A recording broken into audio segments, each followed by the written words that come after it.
வாரணாசியில் உள்ள ஞானவாபி மசூதியின் தெற்கு பகுதியில் நீதிமன்றத்தின் அனுமதியுடன் இந்துக்கள் வழிபாடு நடத்தினர். இதுகுறித்த கூடுதல் விவரங்களை வழங்குவதற்காக இணைப்பில் இருக்கிறார் எமது செய்தியாளர் வசந்தி. வசந்தி, வணக்கம். இது தொடர்பான மேலும் விவரங்களை பதிவு பண்ணலாம். உத்தரப்பிரதேச மாநிலம் வாரணாசியில் இருக்கக்கூடிய சர்ச்சைக்குரிய பகுதியா இருக்கக்கூடிய ஞானவாபி மசூதியில இந்துக்கள் வழிபாடு நடத்தலாம்னு வாரணாசி நீதிமன்றம் நேற்று தினம் ஒரு அதிரடி தீர்ப்பை வழங்கியிருந்தது.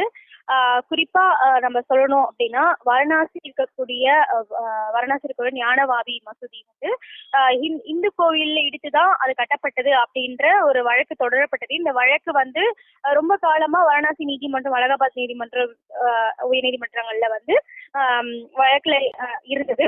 உச்ச நீதிமன்றத்திலையும் அது சம்பந்தமான இது நடைபெற்று வந்தது. ஞானவாபி மசூதி இந்து கோவில் இதுதான் கட்டப்பட்டதா என்று தொழில் துறை கண்டறிய வாரணாசி நீதிமன்றம் அண்மையில உத்தரவிட்டது. அதன் அடிப்படையில தொழில்துறை ஆய்வாளர்களும் அதை ஆய்வு நடத்தி அறிக்கைகளை தாக்கல் செஞ்சிருந்தாங்க, ஒற்றைய அறிக்கைகளா.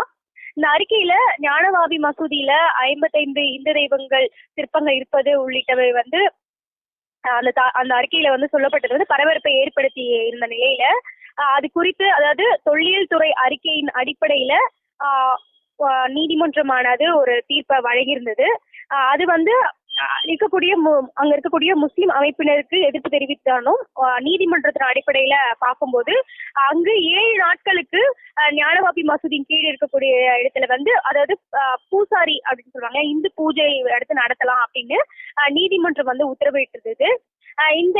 அதன் அடிப்படையில தற்போது இந்து அமைப்பினர் அங்க இருக்கக்கூடியவர்கள் என்ன பண்றாங்கன்னா, பூஜை, அதாவது ஞானவாபி மசூதின்ற பேரை மறைத்து அந்த கோவில்ல அந்த ஸ்டிக்கரை, ஞானவாபி கோவில் அப்படின்ற ஒரு ஸ்டிக்கரை குறிப்பிட்டு இந்து அமைப்பினர் அங்க பூஜையை நடத்திருக்காங்க. அதாவது அதிகாலை இப்போ 1 மணில இருந்து 3 மணி வரைக்கும் இந்த பூஜைகளை நடத்திட்டு வராங்க. அந்த மசூதியின் கீழ்த்தளத்துல இருக்கக்கூடிய சுரங்கத்துல இந்து மக்கள் அந்த பூஜையை நடத்திட்டு வராங்க. இந்த உத்தரவின் அடிப்படையில அங்க கலவரங்கள் எதுவும் நடக்காம இருக்கிறதுக்காக ராணுவ பாதுகாப்புடன் இந்த பூஜையானது நடைபெற்று வருகிறது. கள நிலவரங்களை வழங்கியமைக்கு நன்றி வசந்தி.